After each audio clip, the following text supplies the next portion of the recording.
Okay, so I think we can probably start.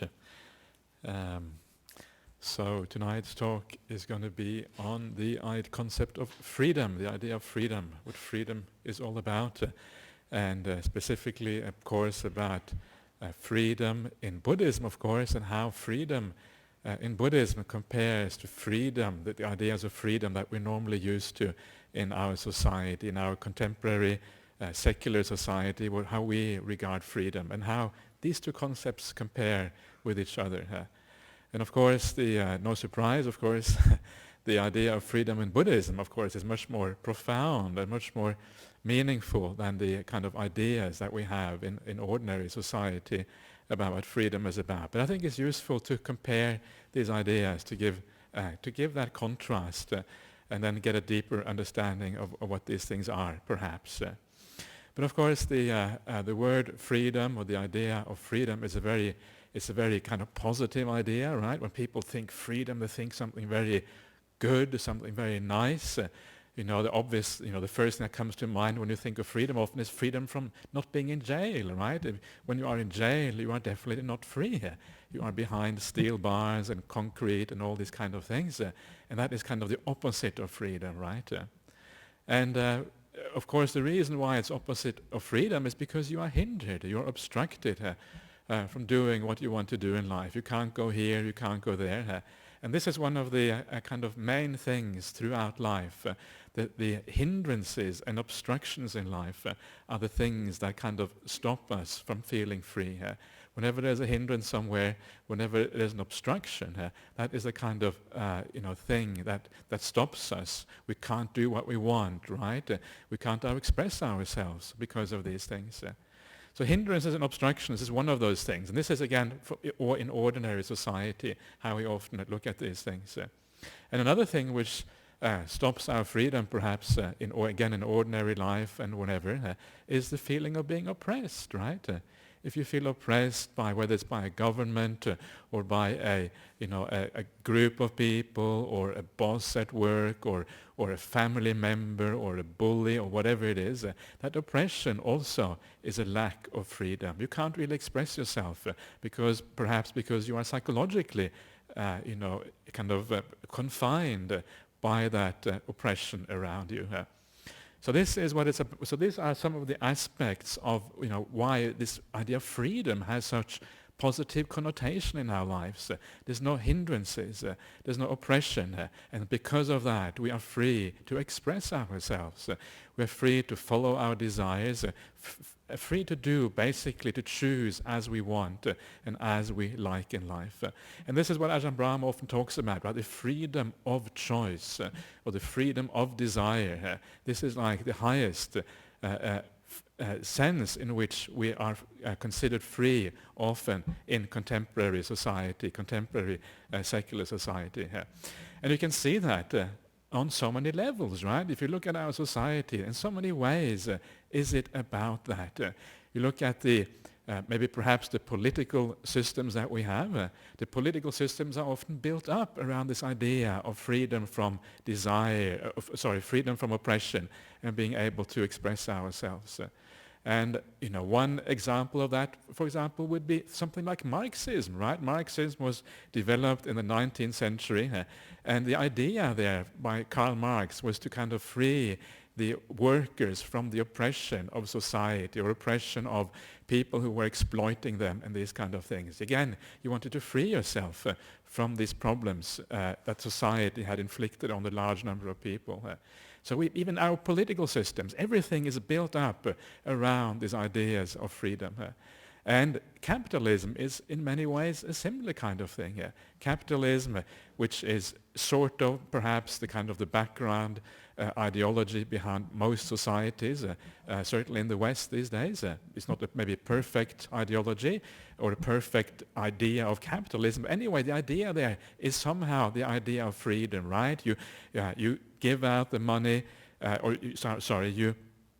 all the all the means of production in society are owned by private interests. The private interests compete with each other, right? And then the idea is that you create more wealth. The economy grows as a consequence of these things. And when the economy grows, the pie that we can share is larger, right? And when the pie that we can share is larger, we can spend more money, each one of us. When you can spend more money, you can express yourself more in so many different ways, whether it's through the arts or just through your desires or whatever it is. You can express yourself in these ways. And it's funny, sometimes you read in the newspapers about, economic things. And the economy, sometimes people are lamenting the economy isn't growing as fast as it used to. Last year it was 3%. This year it's only 2%, right? And I find it so absurd sometimes. You read about these things in the paper and people are kind of discussing back and forth. How can we kind of get the economy back on track again? It's only growing 2%, maybe next year only 1%. And last year it was 3%. What are we going to do about this? It's terrible, right? And for myself, it seems so, it seems so strange to think like that whether the economy grows by 3% or 2%, whether that is something that really needs to be discussed up and down, and somehow what can we do to get this back on track again? And then we have all these institutions, the central bank, right, tries to kind of correct the interest rate in the right way, and then they do these things where they kind of inject more money into the economy to get it growing again. And everybody's discussing how we can avoid, problems and deflation. They compare us to China. China is growing much faster. We are growing more slowly. What's going to happen? And I think to anybody who has a little bit of spiritual inclination, it feels kind of a little bit, maybe not complete, but a little bit, so what? What's the big deal whether the economy is growing at 2% or 3%? Right? It seems sort of, okay, of course, probably maybe it's better if it grows a bit faster, but at the end of the day, it doesn't really matter so much. And of course the answer is, the reason why it matters so much is because our expression, our understanding of freedom in society has to do with our ability to choose and to spend. That is what freedom is in our contemporary society. It's about the ability to go out there, to spend more money than we had last year, to choose things we haven't chosen before, to express ourselves in ways that we haven't expressed ourselves before, whatever way that might be.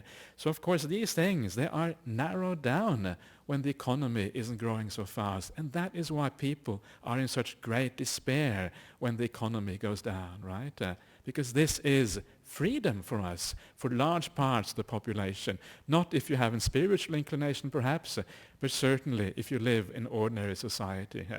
So it may seem funny, it may seem strange when you sit in your little hut as a monk in the forest, and you think about this. It seems really weird, but actually it is a serious matter if you buy into the ordinary understanding of what freedom is all about.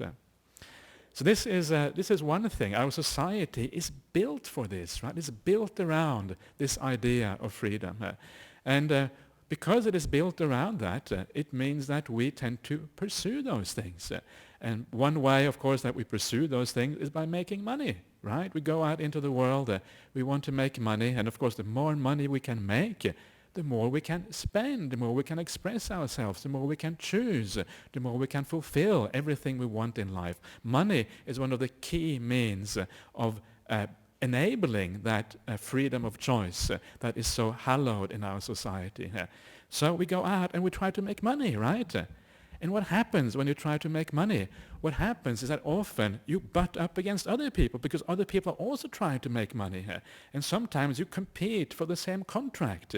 You compete for the same job, which is well-paying. We start competing with each other. And sometimes the competition is unfair, right? The person who was clueless, who didn't really know what they were doing, they got the job, whereas I'm doing the right thing, and I didn't get this job, and I should have had it. They didn't.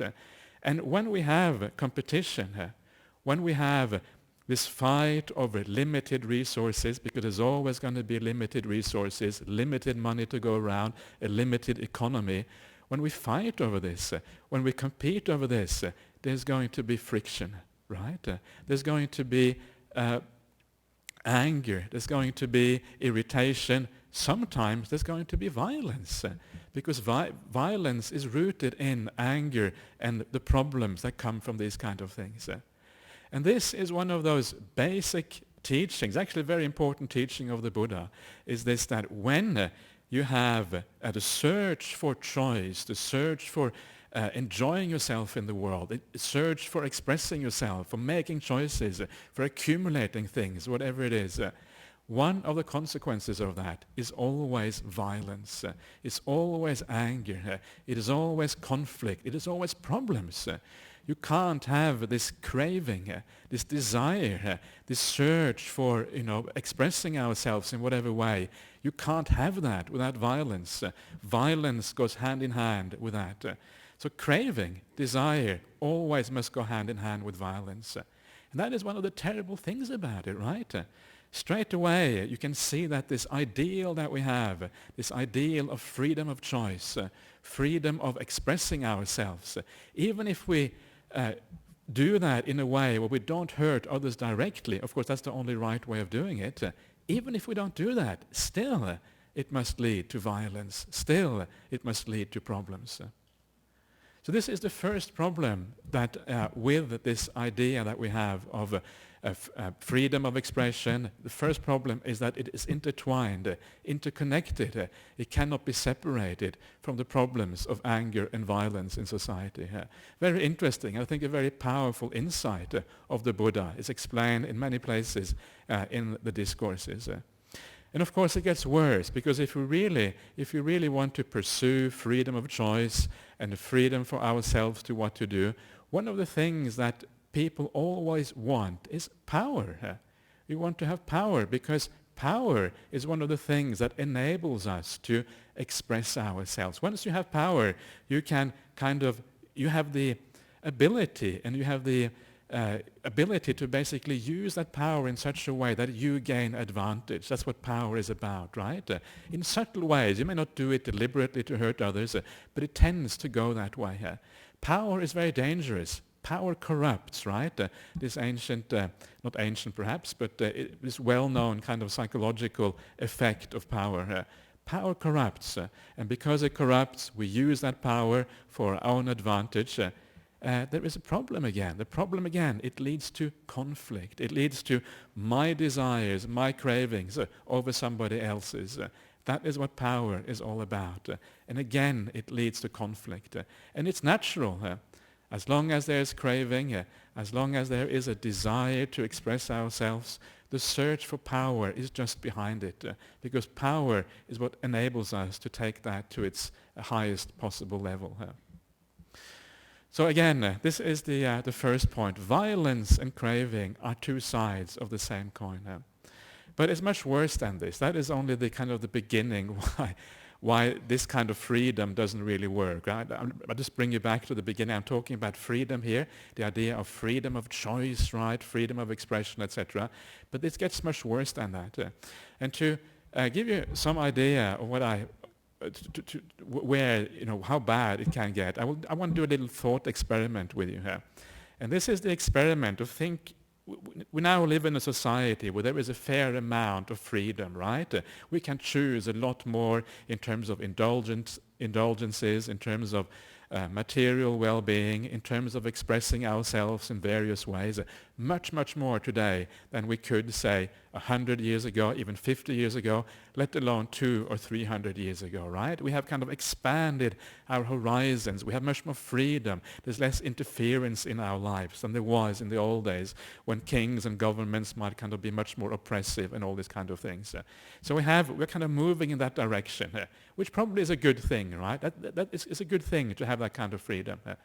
But my thought experiment is, if we move this further, if we take this to the extreme, where does it lead? And where it leads, if we take it to the extreme, so today we are much more able to satisfy our desires than we were before, much more quickly, right, than we were before. So the extreme of this, if we keep on moving in this direction, this is just a thought experiment, this is not reality. If we take it to the extreme, all our desires at the extreme could be fulfilled, might be fulfilled instantaneously, right? That is kind of directions you're moving into. Everything you want, straight away, it is satisfied, right? This is taking this whole idea where we're moving to an extreme. Now, what do you think about that? Would that be a nice thing? If as soon as you had a craving, okay, I'd like to eat this, straight away you were satisfied, right? As soon as you had some kind of idea, I'm gonna make a beautiful piece of art, and you have this idea in your head, and what you're gonna paint, straight away, there it is, it's done. You have this, this person that you're very interested in, this relationship you like to get into, straight away, there they are your boyfriend or girlfriend, right? Or whatever you desire in life, whatever you want, straight away the desire is fulfilled. That is kind of the optimizing what we're doing already. That's taking it to the extreme, right? This is just to get some feeling for whether we're heading in the right direction or not. That's why I'm saying these things. But what is that like if everything straight away is satisfied? What would it feel like? And I say what it would feel like, it would feel terrible. It sounds like some kind of ideal, perhaps, but I think it's an absolute nightmare if everything is straight away satisfied. And the reason for that is because for the vast majority of people, the whole purpose of life is that striving, is that craving, is that doing, which moves you towards those goals in life, right? This is what it's about. We identify with that doing. We are that doing. We identify with the craving itself. We are the craving. Take away that distance between you and where you want to be and narrow it down to nothing so that you have everything straight away. Then your sense of identity of who you are, or the very purpose of life, is kind of removed and taken away. And you will get depressed, right? You will feel terrible. The purpose of life is no longer there. There's nowhere to go. There's nothing to do because everything is satisfied straight away. The Buddha himself says that sometimes we take craving to be a self, right? We identify with craving so much that this is actually who you see yourself to be. And the same thing with the doing. Doing and craving are very closely related to each other. We identify with the doing. We are the doer. We are the person who goes out into the world and does stuff, right? So many people identify with the doer. I've seen so many people, and that's often why you can't meditate, because as soon as you sit still, you kind of start to disappear, right? This is one of the problems with identifying too much with the doing. So it is a nightmare. It is, I think, for the majority of people, it would be absolutely terrible to get to the point where everything is satisfied straight away. And yet that is, in a way, what we're striving for. That, in a way, is where our society is pointing to. That is what we're always trying to do. Satisfaction more quickly, satisfaction more complete, more money, larger economy, right? Everything more instantaneous. That is, in a sense, we can probably never actually get there, but at least we're heading in that direction. We're heading towards a nightmare rather than real sense of freedom. Right? Whoa. This is kind of weird. I'm glad we have Buddhism. If we didn't have Buddhism, it would be terrible to see that, because you actually realize that this is not working out. But it's even worse than that, because I think what happens when that craving and that doing is taken away, and suddenly everything instantaneously is satisfied, you realize suddenly that you feel very incomplete. You feel that there's something lacking in your life, right? And this is the problem, is that as long as we crave, as long as we are moving towards something that we feel will give us satisfaction, we never really have time, or at least not as much time, to feel that something is lacking inside of us. But once everything is satisfied straight away, that sense that there is something missing, something not there, becomes very, very powerful. This is what life is about, right? We're trying to always satisfy ourselves, find a sense of completion, find a sense of fulfillment by following the craving. And then one day we take away the gap between the result of that craving and where we want to go and where we are. We take that away, and we realize that getting those external objects 100% satisfied straight away does not fill that gap, that hole, that emptiness inside of us, which is always there. It cannot fill up that emptiness, right? And suddenly your feeling of emptiness, your feeling of lack of meaning becomes incredibly strong and incredibly profound. And you understand that you're never going to be able to find completion, find satisfaction by searching for it externally. There's no way. That becomes so obvious when everything is satisfied straight away. And this is one of the, actually this is a great insight, right? Because that makes you start to turn around and you start to see that actually to feel fulfilled, to feel complete, to feel a sense of satisfaction, I'm going to have to do something else. It is not going to happen through external things. It will only happen if I develop myself internally. And this is one of the great distinctions here between the freedom of the ordinary world and the freedom in Buddhism. And this is the distinction that freedom in the ordinary world is always about external things, but being able to get those external things as soon as possible and as completely as possible, whatever it is, whether it's relationships or jobs or artistic expression or just sensual enjoyment in general. And then the Buddhist way is actually seeing the emptiness of that, the hollowness of that, how you can actually never get there, and then starting to look for those things in a different area inside instead. So Buddhism is about seeking for that freedom inside rather than seeking for the freedom outside. And that, I think, is the main distinction between the two. But before I talk a little bit more perhaps about the Buddhist idea, I want to talk about another aspect of this as well. And that is the aspect that if we are always searching for things, we want to use our choice to express our will. One of the interesting things to contemplate is, well, okay, so we want to have freedom of will, right? Freedom of choice. But how free is that choice in the first place? Do we really have free choice? Or do we have a freedom of will? How free are these things? And if you start to contemplate this, and I think this is one of those nice things to contemplate if you are into meditation practice and you're into spiritual growth, is to look at yourself. Whenever you choose something, whenever you decide something in life, where does that decision come from? Does it come from you? Is it a free choice? Or is it a choice that is heavily conditioned by all sorts of things? And if you look at that, you will discover very quickly that any choice you make, any use of the will that you make in this life is so conditioned, right? It is so heavily influenced by all these other things. What you choose to have for breakfast in the morning or to eat at any time is conditioned by the past, by what you thought was nice in the past.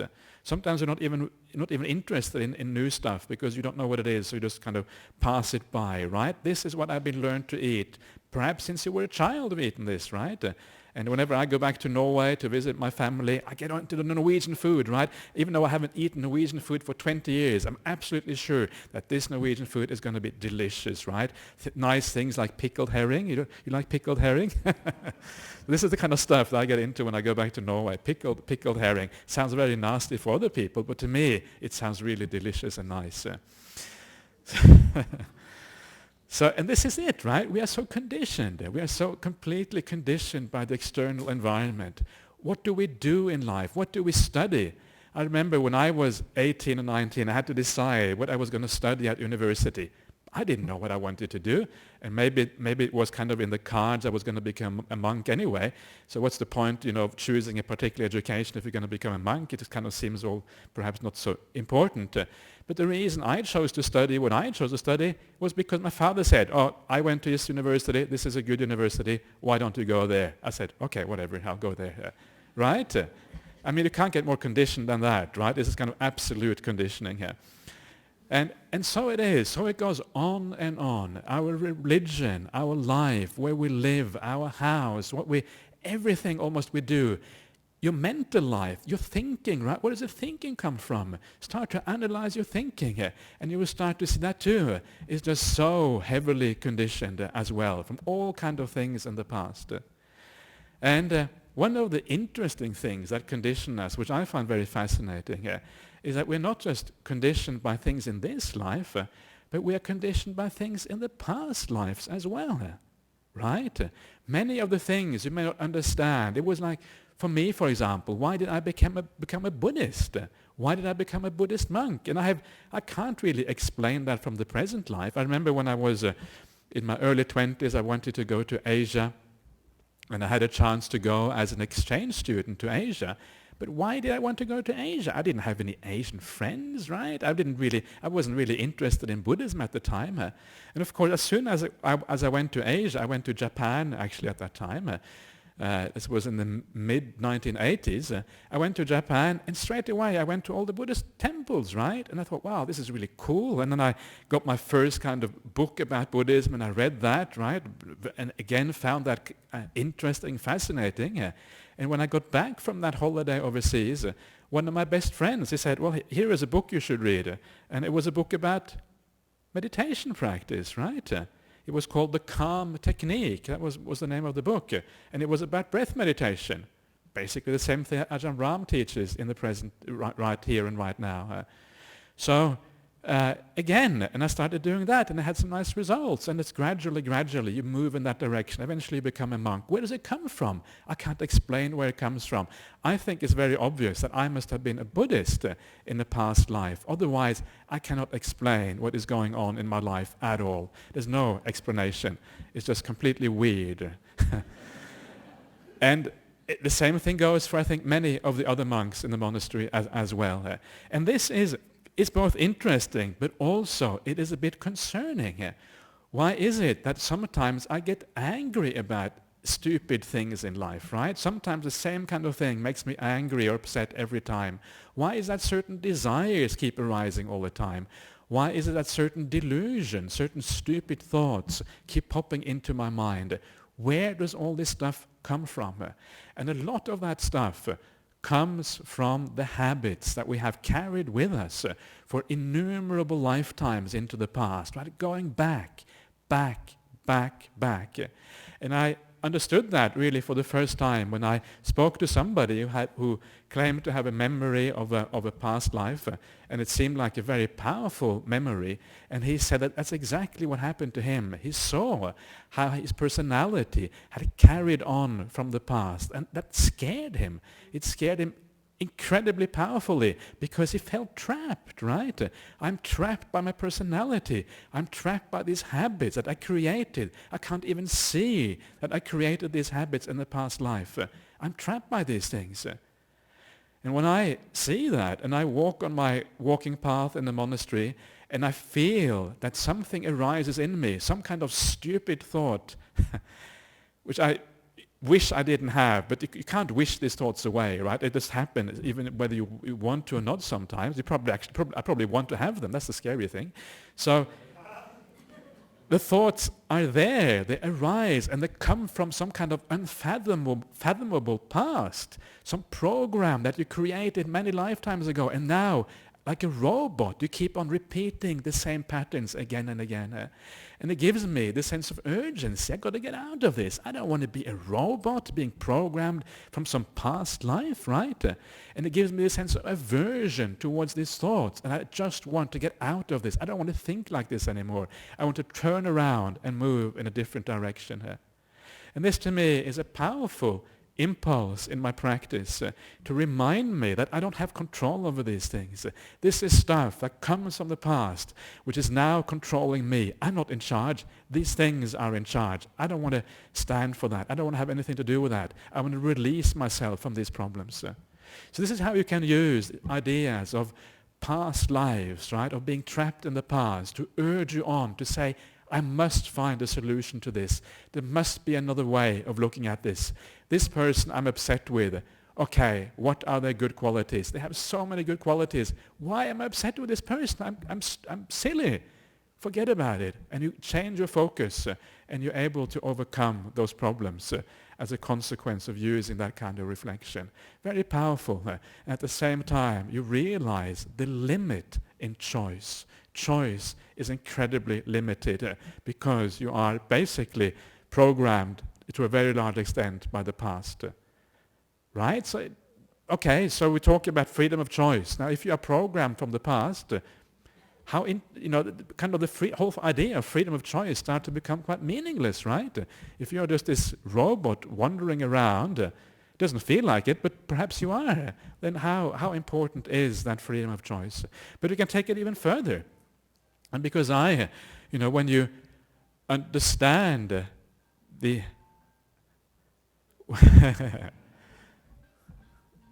we just wait for the we're not going to wait for the whole call, so please just great, okay. It's very hard to always turn off all the mobile phones, so we have so that's okay. This is life. So what happens if we look at the Buddha's teachings about what we are as human beings? What the Buddha says, he says that when you look inside of yourself, you don't find any self, you don't find a core, you don't find the essence inside of yourself, who you actually are. You are not this one solid, monolithic thing which is always there. What you are right here and right now, you are the sum of causes and conditions from the past, right? This is what you are. All these causes and conditions coming together and making you who you are right here, right now. Now what that means, if that is all you are, these causes and conditions from the past, it means that also your choices is part of you, right? Your will is part of you. Now because everything of what you are is a function of cause and conditions in the past, it means that your will also must be, according to Buddhism, a function of cause and conditions in the past. And there is nothing but these cause and conditions. There isn't anything else. There is no independent entity standing outside of those things and saying, aha, I'm watching all these cause and conditions. Those things watching are also just part of this web of causes and conditions.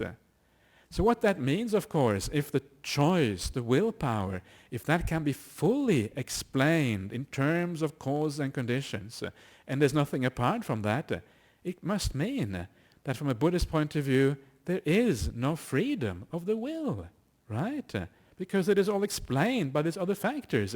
There's nothing apart from these factors. There's nothing standing outside of that has a perspective. You're fully trapped and fully immersed in these causes and conditions. There cannot be any free will there. That's how it seems to me. Anyway, some people disagree with that. They say that Buddhism requires a certain freedom of will, but I personally cannot see that. And anyway, even if there were, a degree of freedom of the will, what I said before, that we are very heavily influenced by cause and conditions, is true regardless. But I take it a step further to say that it cannot. It is kind of follows from all the teachings of Buddhism that there cannot actually be, in the end, any free will. So again, if there is no free will, what does that mean to this Western idea or this modern idea that we should go out and choose things in the world? We should be the agent of our own happiness. We should go out and express ourselves, right? What are we expressing? We are just expressing all these causes and conditions from the past that pushes us in a certain direction. That's all we are expressing here. The reason why this idea of freedom of choice, or freedom of the will, this idea that we're going to express ourselves, the reason why it is so important in the world is because we have a sense of self. And the feeling is that we are expressing ourselves. That is why it is so important, right? Once you take away this idea of a self there, the whole thing kind of collapses. You're not expressing yourself anymore. What you are expressing is conditions and causes from the past. That is not as exciting, right?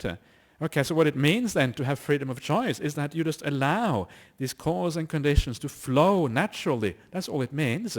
But there's nobody there actually expressing themselves. That is what it means. So again, it undermines, Buddhist ideas undermine this whole this whole thing that we have built up our civilization on, this whole idea of freedom of choice, of expressing ourselves.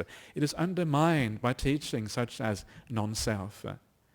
So what does that mean? Sometimes I think this is very fascinating, and I think, what are the consequences of that? And sometimes, when I say these kind of things, or other monks or other people say these kind of things, People say, okay, that means I can just go back to bed and just lie down and just chill because there's no sense, there's no free will, right? So there's nothing to be done. So we can just have a good time and not worry about it because things just happen according to cause and effect. But that is not what it means at all. And that is a complete misunderstanding what lack of freedom of the will means.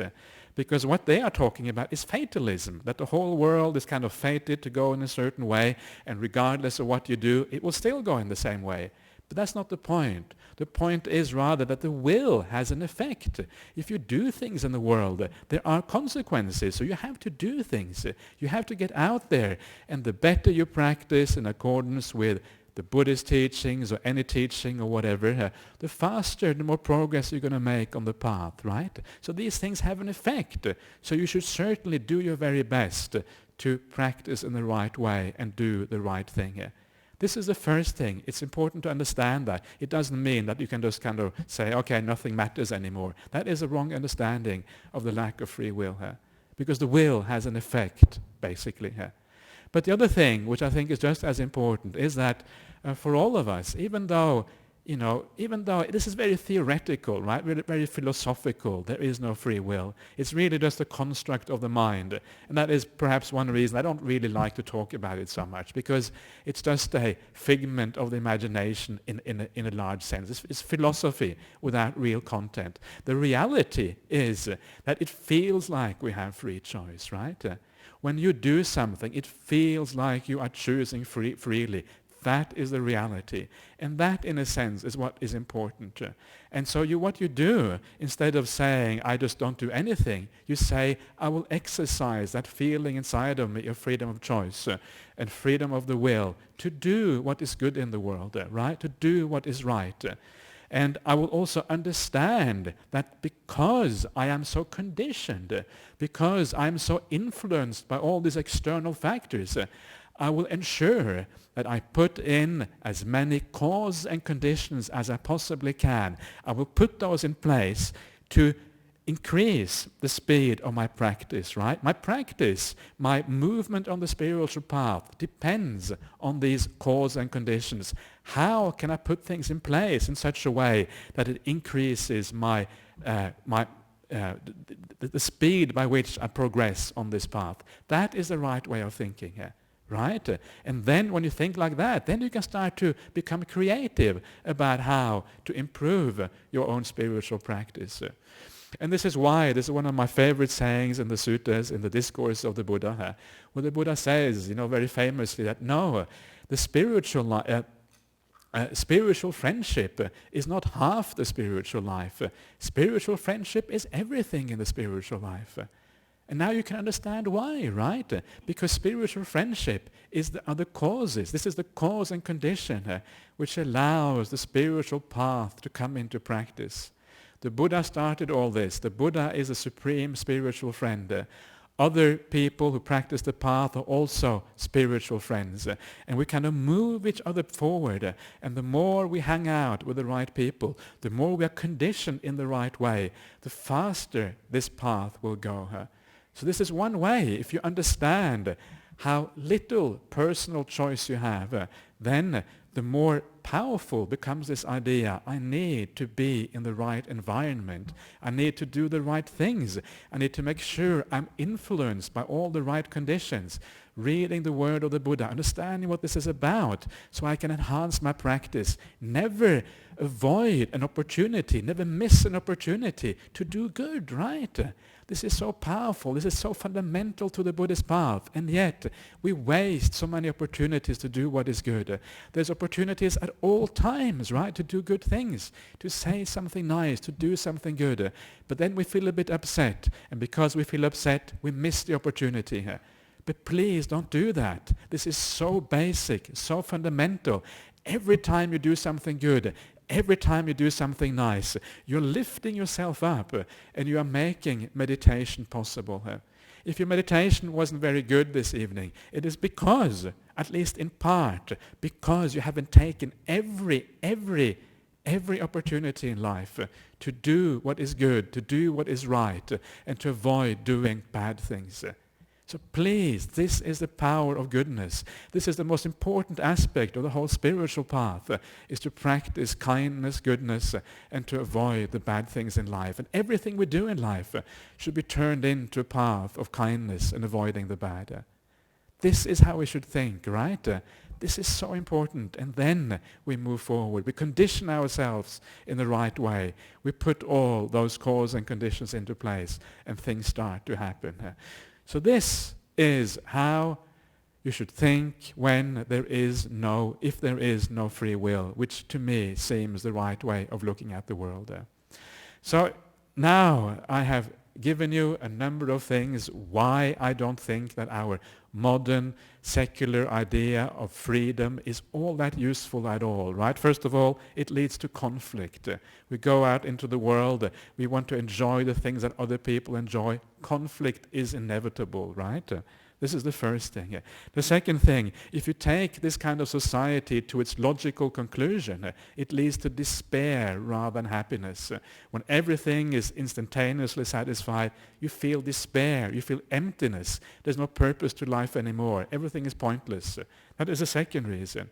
And lastly, if there isn't any free will anyway, then what's this big deal about going around and kind of expressing yourself and having all this free will? The whole thing sort of collapses. It is somehow kind of built upon the idea that there is a self. That is what it's built upon. Take that idea away and the whole thing starts to unravel.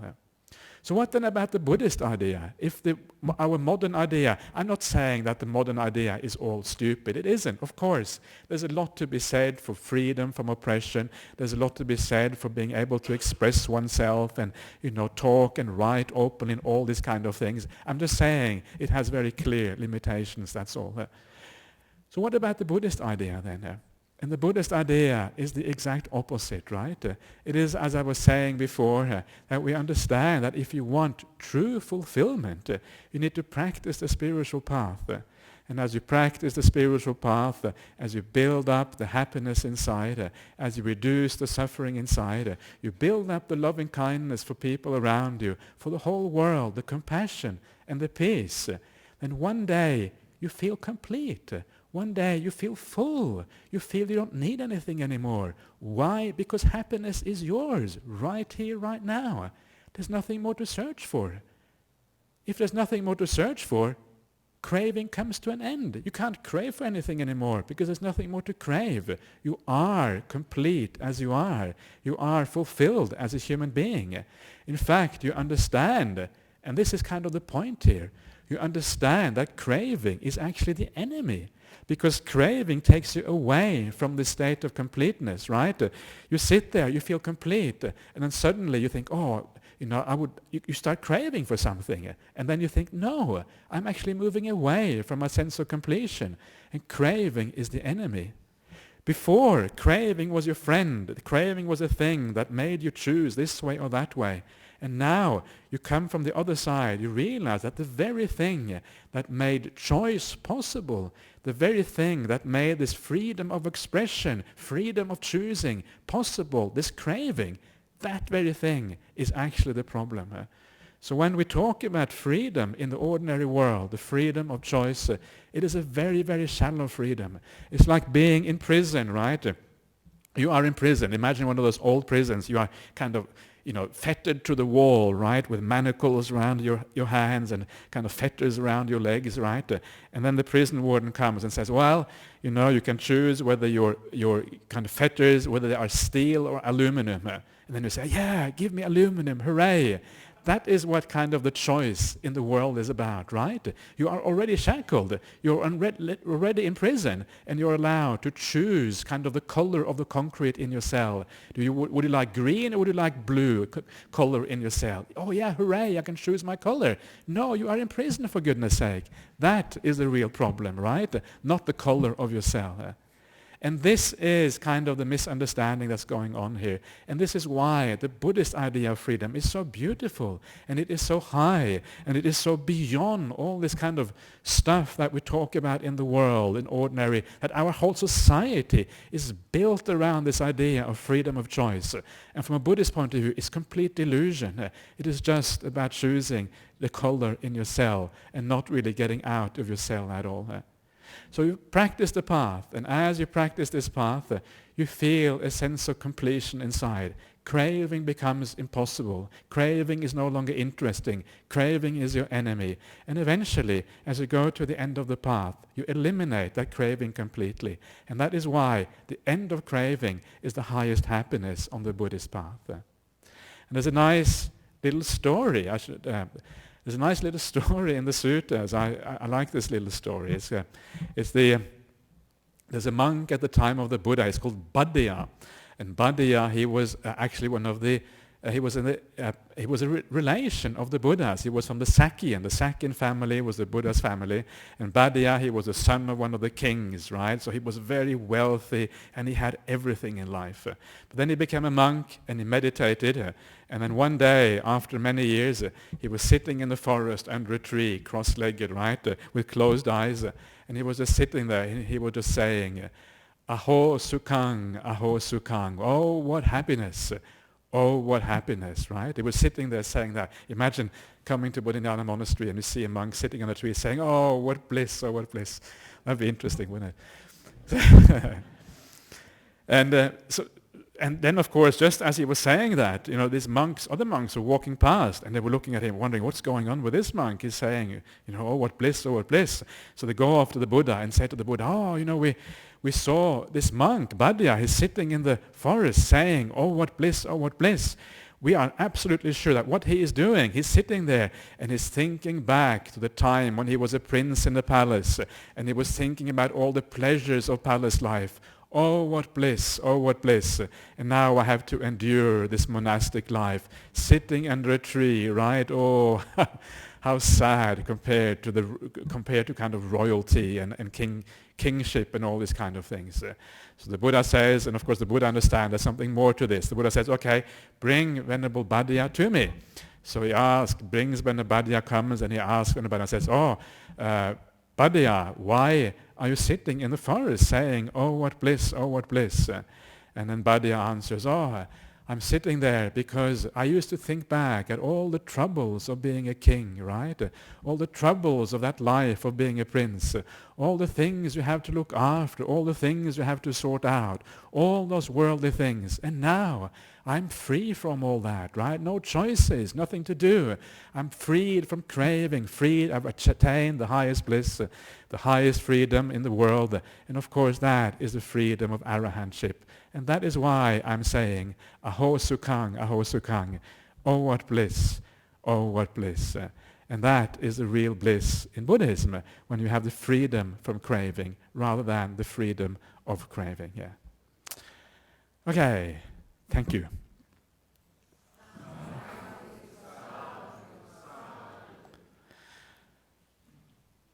Okay, so any questions? Any comments? Anybody here before we take? Is anything from overseas? Or there is. Okay. So anybody here want to ask anything before we go take from over here? Okay. Yeah. Thank you very much. Thank you for your talk and for the wonderful meditation. And I just happen to be wearing freedom on my clothing tonight. Yeah. But I feel that I really believe in my Buddha nature, and that I have the freedom to respond or to react when I have anger or someone upsets me. I mean, I still get upset, but it's like I'm not going to react and bring that up, have just an unpleasant experience. What I find helps me through my Buddhist practice is I actually chant. I will chant. I bring in loving kindness into that situation so that next time it happens, I'm not reacting. I'm not. Yeah. It's actually very different. Yeah. It's quite miraculous what chanting will do, the power of chanting.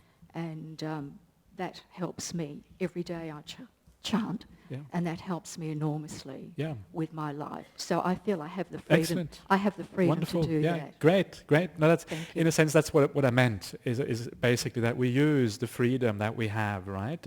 And that freedom, from my point of view, just that the freedom that we feel we have in the deeper sense of the Dhamma. My only point was that to me it looks like an illusion. But the point is that it feels like we have a freedom. And we use that freedom to the best of our ability to do exactly what you're saying. And this is, this idea of chanting is great. We use basically whatever skillful means work, we use those to kind of, and that is of course one of the great ways of overcoming unwholesome states or whatever, certainly. And that's what I recommend when people do chanting. Do it for a purpose. Do it for a reason. Don't just do it for some kind, because you are used to do it or you've been taught to do it or whatever. Give it some real meaning when you do chanting. Give it a sense of peace, loving kindness, and all the things you're saying. Yeah. Good. Thank you. Yeah.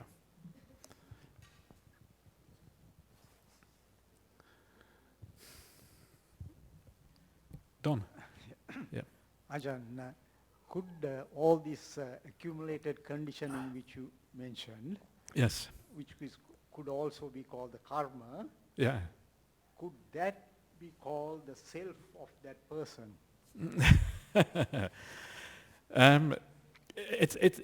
First of all, you say it could be called karma, but it's not just karma. Karma is only one type of cause and conditions. There are all other kinds of cause and conditions as well, right? So karma is one thing, and karma is basically about the kind of the ethical actions we did in the past.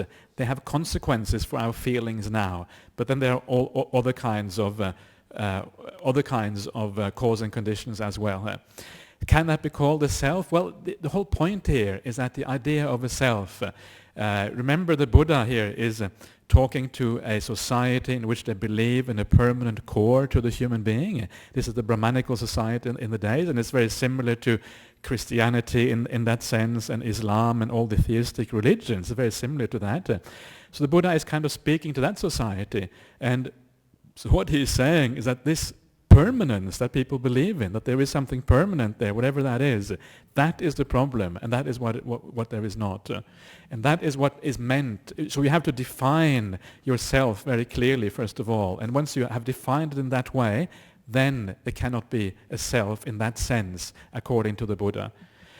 If you say that, of course, there is a kind of a self in the sense that there is a, I am separate from you, or you're separate from me, right? We are different. We are kind of different streams of consciousness with different karmic background. We don't really mingle with each other in that sense.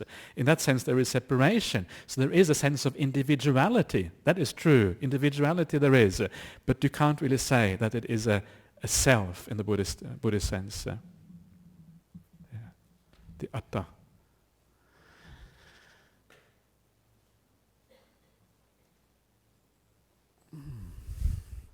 Thank you. Just a question in terms of what you were talking about no satisfaction from the craving, from reaching the craving. And I couldn't help but think that there seems to be a lot of people that strive to be rich and wealthy and then get there and then they're miserable. Yeah, indeed. And there seems to be a lot of that. Yeah. And the other thing is that a lot of them turn to volunteering and helping others, and then they feel more satisfied, which is what you were talking about Right, as well. Exactly, yeah. Yeah, indeed, I find it very fascinating that some of the greatest philanthropists in the world are people who are extremely wealthy. People like Bill Gates and Warren Buffett, two of the most wealthy people in the world today, and they are carrying other people with them, right? And what they do, they have kind of seen the limit of wealth, obviously. You can't get much more wealthy than that. And then they turn their whole life into giving. Isn't that a wonderful example? And it kind of... It also, I think, that it must be some very powerful condition in their life to actually want to give. And I think that probably comes from a past life. That's why they got wealthy in the first place. And then they continue giving in this life, right? You see the thing rolling on like that. So yes, no, I think that is that's a very important point, and I think that many people also find that if you indulge a lot in sensual pleasures, and you have like a really big full of sensual pleasures, maybe a very big high, then afterwards, after kind of when you got everything in a sense, you feel kind of empty here. You feel almost depressed, right? If this is what life is about, I have now achieved the pinnacle. There's nothing really there, right? And you feel a sense of emptiness. And this is kind of I think, a known psychological phenomenon, the sense of emptiness or depression that you can have after, sensual pleasures in that sense. So yes, thank you for that. Thank you for the comment.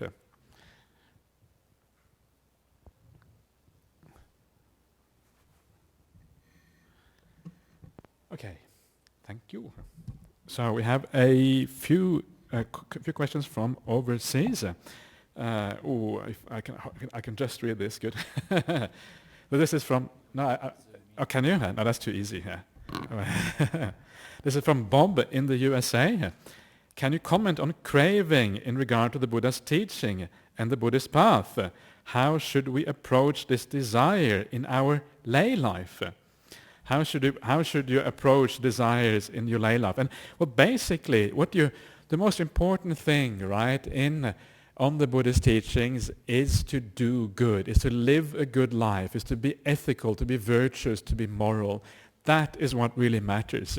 So what you should do in your ordinary life is you should not allow craving, nor anger, nor delusion to stand in the way of doing what is good and doing what is right. This is the most important thing. And so don't worry too much about the craving. You can't really control the craving. If you try to control it, usually you make a mess out of it. But instead, just watch it and be aware of it and be aware of the danger and then sidestep it and then practice what is good and what is right instead. And by doing that, what happens? If you really get into doing what is good in the world, really get into changing the way you think, right? Having less anger, trying to understand people instead. People don't usually want to be bad. They're just deluded. They're just silly. Well, when I get angry, I think I'm stupid, right? And probably same thing with everybody else. So because of that, you change your attitude. You look at the world in a new way. You look at people in a different way. You become more kind. And as you do that, your own personal sense of satisfaction internally will increase, and that will cause craving to decline. That is where the decline of craving really comes from. That's the most important decline of craving, because you cannot really hold craving in check that much. Okay, so I hope that makes sense. So second one is from Marcus in Germany. If there is no freedom of choice, why is there right effort in the Noble Eightfold Path? Isn't it the requirement for changing habits and awakening here? Well, the reason there is right effort is because when you practice right effort, you're doing the right thing here. So there's still right effort, right? But the question is, why are you doing that effort? You're not necessarily doing that effort because you are choosing it as such, or you are choosing it in a certain way, but not because that choice is entirely free. You're choosing it because you read the Buddha's teachings, and the Buddha's teachings said this is what you must do, and then you have confidence in those teachings, and because you have confidence and they say what you do, you choose that, right? That is how it happens. So this idea that there is, the freedom doesn't really come into the picture. What comes into the picture is that you condition yourself in a certain way through the Buddha's teachings, through other wise people, through whatever it is. And in that way, the right effort comes into effect. Right? So don't think, as I said before, that it means you can just sit back and chill. That is not how it works. Okay. Last question. This is from Singapore, Vic in Singapore. How can we choose to be kind and choose to be with good people if all is conditioned? Do we have the free will to do so? You don't need the free will to do so. Don't worry about the free will, right? Just you know that it's right to choose that. So you choose that because of that. The Buddha says it's good to be kind. The Buddha says you should do the right thing. So then it feels to you like you have free will. Use that feeling that you have inside of you, that there is free will, to choose the right thing. That is what you should do. right? This is the problem with talking about things too philosophically. It's something that's very hard to relate to. I'm not sure if I can relate 100% myself to the idea that there is no free will. It's very difficult to really grasp, right? So I talked about that more just to counter the idea that freedom of choice in our society is something very awe-inspiring and wonderful. That's really why I talked about that. But in our ordinary life, in our life as Buddhists, you use the feeling of having freedom. You use the feeling that you can choose. That's what you use. And then you make sure that you put all the cause and conditions into place to support you on that path. And when you put all the cause and conditions into place to support you, it will happen faster because you understand that a large part of it is about causes and conditions. Okay. Anything else? Everybody happy? Eddie? Okay, Eddie. Short one, Eddie. Short. Yes, yeah. Okay, thank you. Ajahn Brahmali, yeah. Thanks for the wonderful talk. Yeah, it's very interesting. Yeah, I also see the Buddhist freedom, from another angle. Yeah. I equate it with the peace of nirvana. Remember, the Buddha was saying nirvana is the freedom from the cycle of rebirth. Yeah. In the 31 planes of existence. Yeah. And the nirvana is the extinguishing of the negative thoughts and emotions, greed, hatred, delusion, and the accompanying things like anger, ill will, hate, ill will, jealousy, wish, think bad on people, selfishness, Sure, all these things, elimination, extinguishing of this fire. And then become peaceful. Yeah. That's the peace. Yeah, that's all good. And I think actually the most important freedom in Buddhism, which I should have mentioned, which I didn't mention in the talk, is the freedom from suffering, right? That's what really it is about at the end of the day, freedom from suffering here. And in ordinary society, we think that freedom from suffering comes through freedom of choice. If we have freedom of choice, we won't suffer so much. But actually the Buddha says, no, it doesn't work like that. It is freedom from craving. That is what gives rise to freedom from suffering. Yeah. Okay. Thank you. Thank you, Eddie. So let's pay respect to Buddha Dhamma Sangha.